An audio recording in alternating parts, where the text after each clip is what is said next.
Hi friends, நான் உங்க wellness coach Velmurugan.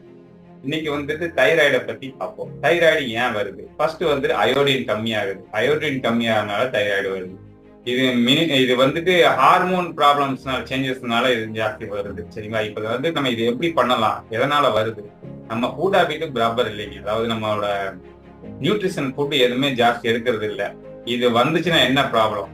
மன அழுத்தம் ஜாஸ்தி ஆயிரும், மலச்சிக்கல், ஆஹ் உடல் உடல் எடை கிராஜுவலா இன்க்ரீஸ் ஆகிட்டே போயிட்டு இருக்கிறது, டயர்டா ஃபீல் பண்ணுவீங்க. இதை வந்து நம்ம நேச்சுரலாவே நம்ம இது பண்ணலாம், ஃபுட் ஹேபிட் சேஞ்ச் பண்றதுனால இது பண்ணலாம். சரிங்களா?